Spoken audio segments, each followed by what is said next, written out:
Shalom, selamat malam Bapak, Ibu, Saudara-saudari yang terkasih di dalam Tuhan Yesus Kristus, keluarga Gemindo Jemaat Nazaret yang berbahagia. Kita jumpa kembali pada malam hari ini lewat ibadah online, ibadah rumah tangga, Rabu 31 Maret 2021. Ibadah rumah tangga pada malam hari ini akan segera kita mulai. Mari kita mengangkat pujian dari Kidung Jemaat 161 baitnya yang pertama, segala kemuliaan bagimu penebus.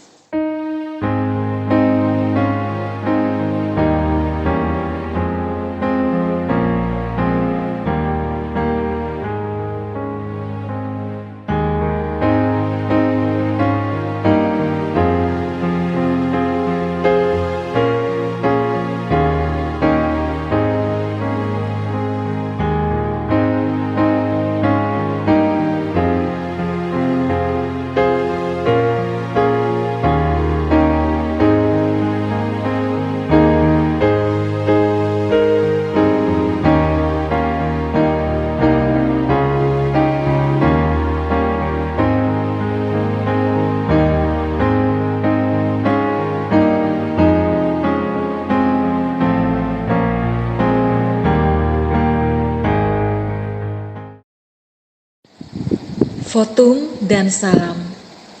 Ibadah rumah tangga di rumah masing-masing yang dilakukan secara online terjadi di dalam nama Bapa, Putra, dan Roh Kudus. Amin. Bapak, Ibu, Saudara-saudari yang terkasih di dalam Tuhan Yesus Kristus, kita patut mengucap syukur kepada Tuhan atas pemeliharaan Tuhan hari lepas hari di dalam kehidupan rumah tangga kita. Untuk itu, mari kita naikkan satu pujian syukur. Bapa, Engkau sungguh baik.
Tiba saatnya kita akan masuk dalam pelayanan firman yang akan disampaikan oleh Penatua Diona Silitonga. Shalom, selamat malam Bapak Ibu yang terkasih di dalam Tuhan Yesus Kristus. Pada malam hari ini tepatnya saya akan menyampaikan akan kebenaran firman Tuhan di dalam ibadah rumah tangga dalam bentuk online. Sebelum kita akan mendengarkan akan kebenaran firman Tuhan, marilah kita minta tuntunan Roh Kudus agar Roh Kudus hadir di tengah-tengah kita dan kita satu di dalam doa. Dengan segala kerendahan hati kami, ya Tuhan Allah Bapa yang bertata dalam kerajaan surga, kami mengucap syukur karena Engkau sungguh baik dalam kehidupan kami. Engkau telah memberkati sepanjang segala kegiatan dan aktivitas kami. Dan kini tiba saatnya kami menyediakan waktu kami untuk mendengarkan akan kebenaran firman-Mu Tuhan dalam ibadah rumah tangga ini. Kiranya Bapa, Engkau memberkati firman yang akan kami dengar, yang dimana hamba yang juga akan menyampaikan akan kebenaran firman ini. Kiranya firman ini boleh dapat mudah dimengerti dan boleh kembali untuk menegur kami menjadi pribadi yang lebih baik lagi. Tuhan Yesus yang baik, kiranya juga Engkau boleh mengampuni akan segala dosa kami. Dan biarlah semuanya kami serahkan di dalam tangan-Mu. Hanya dalam nama Tuhan Yesus kami berdoa dan mengucap syukur. Amin. Bapak Ibu yang terkasih di dalam Tuhan Yesus Kristus, pada malam hari ini saya akan menyampaikan firman Tuhan dengan tema sikap orang di dalam menyambut hari Paskah. Yang dimana pembacaan kita pada malam hari ini terambil dari Matius pasalnya yang ke-26 ayat 1 sampai dengan 16. Pemberitahuan keempat tentang penderitaan Yesus. Rencana untuk membunuh Yesus. Setelah Yesus selesai dengan segala pengajarannya itu, berkatalah ia kepada murid-muridnya, "Kamu tahu bahwa 2 hari lagi akan dirayakan Paskah, maka Anak Manusia akan diserahkan untuk disalibkan. Pada waktu itu berkumpullah imam-imam kepala dan tua-tua bangsa Yahudi di istana imam besar yang bernama Kayafas. Dan mereka berunding untuk rencana untuk menangkap Yesus dengan tipu muslihat dan untuk membunuh dia. Tetapi mereka berkata, 'Jangan pada waktu perayaan, supaya jangan timbul keributan di antara rakyat.' Yesus diurapi. Ketika Yesus berada di Betania di rumah Simon si kusta, datanglah seorang perempuan kepadanya membawa sebuah buli-buli pualam berisi minyak wangi yang mahal. Minyak itu dicurahkannya ke atas kepala Yesus yang sedang duduk makan. Melihat itu murid-murid gusar dan berkata, 'Untuk apa pemborosan ini? Sebab minyak itu dapat dijual dengan mahal dan uangnya dapat diberikan kepada orang-orang miskin.' Tetapi Yesus mengetahui pikiran mereka lalu berkata, 'Mengapa kamu menyusahkan perempuan ini? Sebab ia telah melakukan suatu perbuatan yang baik kepadaku. Karena orang-orang miskin selalu ada padamu, tetapi aku tidak akan selalu bersama-sama kamu. Sebab dengan mencurahkan minyak itu ke tubuhku, ia membuat suatu persiapan untuk penguburanku. Aku berkata kepadamu, sesungguhnya di mana saja Injil ini diberitakan di seluruh dunia, apa yang dilakukannya ini akan disebut juga untuk mengingat dia.' Yudas mengkhianati Yesus. Kemudian pergilah seorang dari ke-12 murid itu yang bernama Yudas Iskariot kepada imam-imam kepala. Ia berkata, 'Apa yang hendak kamu berikan kepadaku supaya aku menyerahkan dia kepada kamu?' Mereka membayar 30 uang perak kepadanya. Dan mulai saat itu ia mencari kesempatan yang baik untuk menyerahkan Yesus. Bapak Ibu yang terkasih di dalam Tuhan Yesus Kristus, bagi orang Kristen, hari Paskah adalah hari yang sangat penting. Sebab pada hari itu umat Kristen memperingati hari kebangkitan Kristus. Kristus yang sudah rela mati untuk menebus dosa manusia, namun pada hari yang ketiga ia telah bangkit kembali. Kebangkitannya memberikan hidup yang penuh makna dan penuh harapan. Lalu bagaimana sikap orang menyambut hari Paskah? Dalam penyampaian firman Tuhan pada malam hari ini saya akan menyampaikan ada bermacam-macam cara orang menyambut hari Paskah. Yang dimana saya mengambil contoh dalam pembacaan kita pada malam hari ini di Matius pasal yang ke-26 ayat 1 sampai dengan 16. Di sini sangat jelas diperlihatkan 3 macam sikap manusia di dalam menyambut Paskah. Sikap yang pertama, menyambut Paskah dengan kebencian. Rupanya ada orang-orang yang menyambut Paskah dengan kebencian. Kelompok pertama ini diwakili oleh imam-imam kepala dan tua-tua bangsa Yahudi, di mana menjelang Paskah mereka justru berkumpul di istana imam besar Kayafas dengan maksud merundingkan rencana untuk menangkap Yesus dengan segala tipu muslihat dan untuk membunuh dia. Orang-orang semacam imam-imam kepala dan tua-tua bangsa Yahudi yang antikristus itu masih ada pada dunia zaman kita. Mereka membuat rencana dan melakukan tindakan destruktif untuk menentang Yesus dan pengikut-pengikutnya.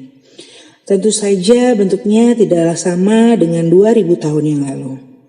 Ekspresi yang timbul ke permukaan juga beraneka ragam, mulai dari teror mental terhadap orang beriman, penutupan gereja-gereja, isu-isu yang merugikan kekristenan dan mempermalukan nama Tuhan, hingga produk hukum yang sangat membatasi dan berusaha mematikan derap langkah pemberitaan firman Tuhan. Lalu yang kedua, menyambut Paskah dengan pengkhianatan.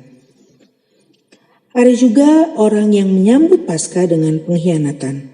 Kelompok kedua ini diwakili oleh Yudas Iskariot, salah seorang dari ke-12 murid Tuhan Yesus yang rela menjual gurunya.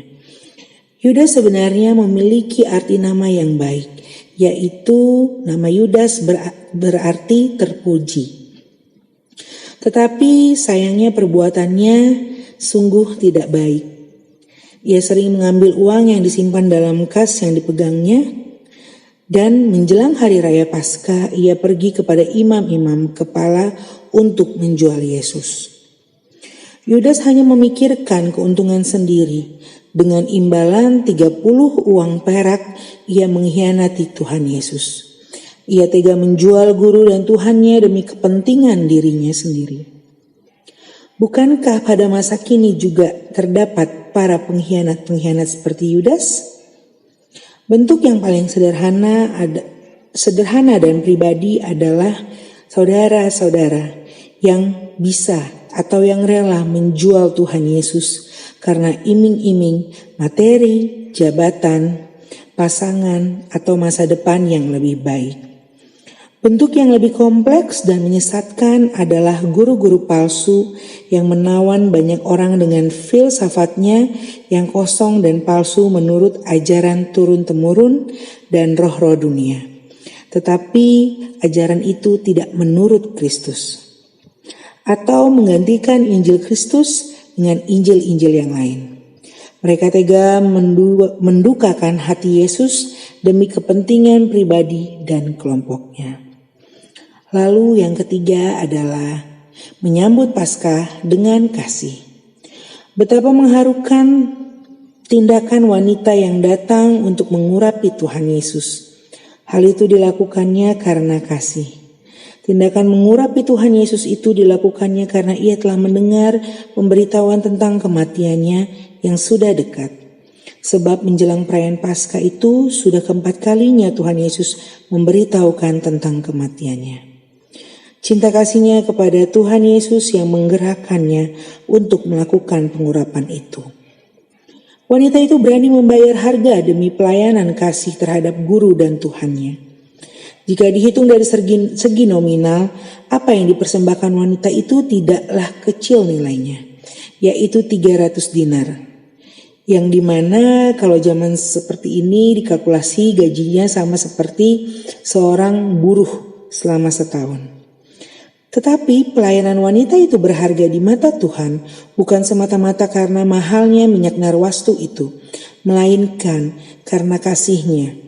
Motivasi kasih yang membuatnya berani menanggung segala resiko yang terburuk demi melakukan pelayanan yang terbaik untuk Tuhan. Paskah kali ini hendaknya membuat kita benar-benar menyadari, mengetahui dan mengalami kasih Tuhan yang sedemikian panjang, lebar, tinggi, dan dalam. Biarlah kasih Tuhan itu memperteguh kasih kita kepadanya, dan kasih itu juga kita wujudkan dalam pelayanan yang menjadi berkat bagi sesama. Persiapan yang diadakan manusia dalam menyambut Paskah beraneka ragam. Di dalam Matius pasal yang ke-26 memperlihatkan kebencian, pengkhianatan, dan perbuatan kasih yang mewarnai sikap manusia dalam menyongsong Paskah. Keadaan yang sama pun terjadi pada masa kini. Oleh karena itu, kita harus senantiasa mawas diri dan memohon pimpinannya. Marilah kita semua menyambut Paskah dengan kasih akan Tuhan. Kasih akan Tuhan itu kita wujudkan dengan hidup yang memuliakan Dia dan menjadi saluran berkat bagi sesama. Bapak Ibu yang terkasih di dalam Tuhan Yesus Kristus, demikianlah pemberitaan firman Tuhan pada malam hari ini. Kiranya penyampaian firman Tuhan dapat lebih lagi menguatkan kita, mengingatkan kita. Dan kembalilah kita mengkoreksi diri, di posisi manakah kita pada saat ini dalam menyambut Paskah. Selamat malam, Tuhan Yesus memberkati kita semua. Amin. Mari kita sambut firman Tuhan dengan bernyanyi dari Kidung Jemaat 49, baitnya yang pertama dan baitnya yang kelima. Firman Allah, jayalah.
Tiba saatnya kita akan memberikan persembahan syukur kita kepada Tuhan. Namun sebelumnya, marilah kita mendengarkan ajakan firman Tuhan yang terambil dari 1 Tawarik 29 ayatnya yang ke-17. Demikian firman Tuhan. Aku tahu ya Allahku, bahwa Engkau adalah penguji hati dan berkenan kepada keikhlasan. Maka aku pun mempersembahkan semuanya itu dengan sukarela dan tulus ikhlas. Dan sekarang umat-Mu yang hadir di sini telah kulihat memberikan persembahan sukarela kepadamu dengan sukacita. Sambil persembahan dikumpulkan, kita angkat pujian dari Kidung Jemaat 403, baitnya yang pertama, hujan berkat kan tercurah.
Mari kita doakan persembahan kita.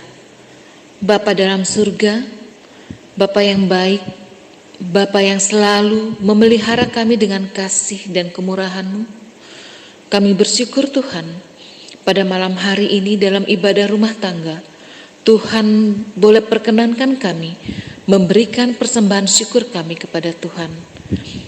Biarlah persembahan yang telah kami berikan bersama, persembahan yang telah kami kumpulkan bersama ya Bapa, Tuhan kuduskan dan sucikan, agar boleh kami pakai dengan baik, dengan jujur dan benar, di dalam pelayanan kami, di tengah-tengah jemaat kami Gemindo Nasaret, dan juga dimanapun kami boleh melayani.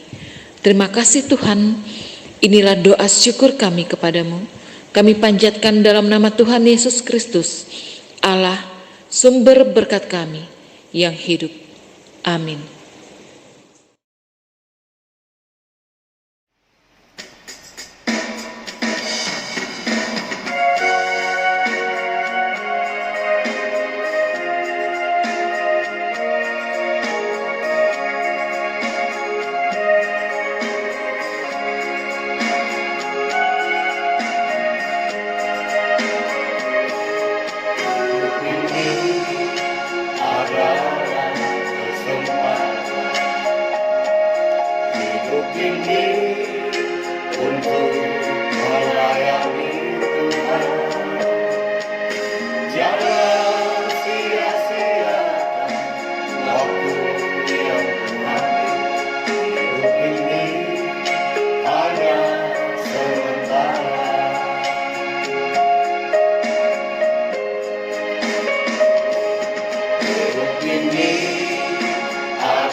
Bapak Ibu yang terkasih dalam Tuhan Yesus Kristus, kini tiba saatnya kita akan memasuki dalam doa syafaat. Marilah kita menyiapkan hati dan pikiran kita satu di dalam doa. Dengan segala kerendahan hati kami ya Tuhan Allah Bapa yang bertata dalam kerajaan surga, kami mengucap syukur Tuhan karena Engkau begitu baik dalam kehidupan kami. Terima kasih Tuhan karena sampai saat ini di masa pandemi ini kami masih boleh melangsungkan ibadah kami walaupun hanya dalam bentuk online. Hamba yakin dan percaya itu bukan suatu kebetulan, tetapi di mana ada ketergerakan setiap hati kami yang selalu rindu untuk bersekutu, mendengarkan akan kebenaran firman-Mu. Terima kasih Tuhan untuk setiap keluarga atau orang-orang yang boleh mendengarkan ibadah ini. Hamba yakin dan percaya itu bukan suatu kebetulan atau suatu tanggung jawab saja, tetapi memang ada hati-hati yang tergerak Tuhan untuk mendengarkan firman-Mu, untuk rindu akan mendengarkan firman-Mu dan haus akan firman-Mu. Bapa, terima kasih untuk firman yang tadi boleh hamba sampaikan. Kiranya firman itu boleh kembali mengingatkan kami, menegur kami, agar kami sebagai anak-anak-Mu harus menyambut Paskah dengan penuh sukacita dan ketulusan dari hati kami. Ya Bapa, biarlah kami juga hari demi hari boleh menjadi pribadi yang lebih baik lagi. Pribadi yang boleh menyenangkan hati-Mu. Di mana kiranya Engkau boleh menjaga setiap perkataan, pikiran, dan tingkah laku kami. Hamba juga berdoa Tuhan untuk setiap keluarga. Mulai dari kepala keluarga, istri, dan anak-anak. Di dalam suatu keluarga pastilah ada suatu pergumulan Tuhan. Hanya Tuhan yang mengerti, kiranya di setiap pergumulan-pergumulan yang terjadi di tengah-tengah keluarga, boleh Tuhan pulihkan. Engkau berkati kepala keluarga yang dimana merupakan sebagai tulang punggung dan bekerja, Engkau berkati di dalam kesehatannya. Di mana seorang istri harus menjaga dan merawat anak-anaknya, Engkau berikan juga menjadi wanita yang bijaksana dalam berbuat dan bertutur kata. Dan juga untuk setiap anak-anak yang harus menjalankan perannya, kiranya boleh menjadi anak-anak yang turut dan dengar-dengaran akan orang tua dan boleh belajar mengemban ilmu secara sungguh-sungguh. Dan mungkin juga ada yang sedang mencari pekerjaan, Tuhan Yesus juga boleh berikan pekerjaan yang baik. Tuhan boleh bukakan jalan. Bapa, biarlah kiranya Engkau terus mencurahkan berkat-Mu yang melimpah di tengah-tengah keluarga kami. Hamba juga berdoa Tuhan untuk pelayanan di dalam gereja Gemindo Nazaret selama masa pandemi ini Tuhan. Kiranya semakin hari pelayanan yang kami berikan, itu semua boleh menjadi lebih baik lagi. Untuk tim multimedia yang sudah menyediakan segala fasilitas Tuhan yang didukung dengan juga support dari para jemaat. Kiranya itu semua boleh berjalan lebih baik lagi. Hamba juga berdoa Tuhan untuk para garda terdepan yang dimana sampai saat ini masih terus melayani, menghadapi Tuhan COVID-19. Di mana mereka harus mengorbankan waktu mereka bersama keluarga mereka harus mempunyai fisik yang kuat. Tuhan berikan selalu kesehatan kepada mereka, kesabaran di dalam menangani setiap penyakit-penyakit dari COVID-19 yang harus mereka hadapi. Bapa, hamba juga berdoa untuk program vaksin Tuhan. Kiranya semuanya juga boleh berjalan dengan baik. Untuk pemerintahan, hamba juga berdoa kiranya Bapa dalam setiap permasalahan di pemerintahan negara kami ini, Tuhan berikan jalan yang terbaik Tuhan. Tuhan berikan hikmat bagi para pemimpin-pemimpin kami. Hamba juga berdoa ya Tuhan untuk setiap jemaat-jemaat kami yang sedang ada dalam pergumulan. Kiranya Tuhan boleh berikan semangat, boleh pulihkan hati mereka. Bapa, hamba juga berdoa untuk jemaat-jemaat kami yang sedang terbaring sakit maupun dalam masa pemulihan. Kiranya Engkau berikan kuasa kesembuhan-Mu ya Tuhan. Tuhan Yesus, kiranya Engkau boleh selalu menyertai kehidupan kami. Dan biarlah kami juga hanya mengandalkan kekuatan daripada-Mu. Ya Bapa, ampunilah dosa kami. Ajarlah kami untuk selalu mengucap syukur senantiasa. baik suka maupun duka. Inilah doa syafaat kami ya Tuhan, yang dimana akan kami alaskan dan sempurnakan dengan doa yang telah Engkau ajarkan. Bapa kami yang ada di sorga, dikuduskanlah namamu, datanglah kerajaan-Mu, jadilah kehendak-Mu di bumi seperti di sorga. Berikanlah kami pada hari ini makanan kami yang secukupnya, dan ampunilah akan segala kesalahan kami, seperti kami juga mengampuni orang yang bersalah kepada kami. Dan janganlah membawa kami ke dalam pencobaan, tapi lepaskanlah kami daripada yang jahat. Karena Engkau yang punya kerajaan, dan kuasa, dan kemuliaan, sampai selama-lamanya. Amin. Sebelum kita masuk dalam nyanyian penutup, kami dari Majelis Gemindo Jemaat Nazaret memberikan pengumuman bahwa pada hari Jumat tanggal 2 April 2021 ada ibadah perjamuan kudus Jumat Agung di gereja pukul 9 pagi.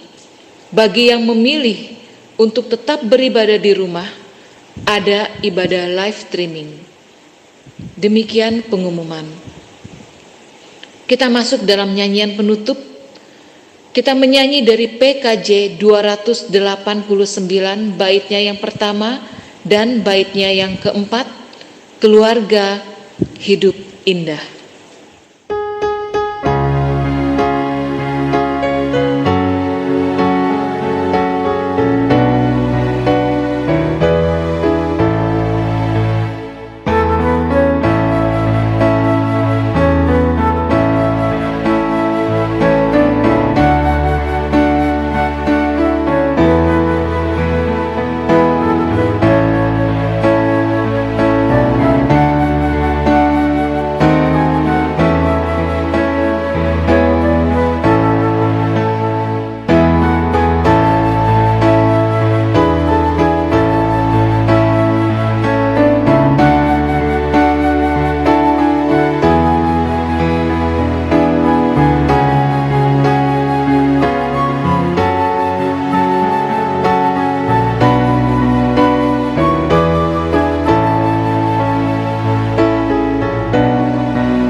Bapak Ibu yang terkasih dalam Tuhan Yesus Kristus, marilah kita mengakhiri ibadah ini dengan menerima berkat.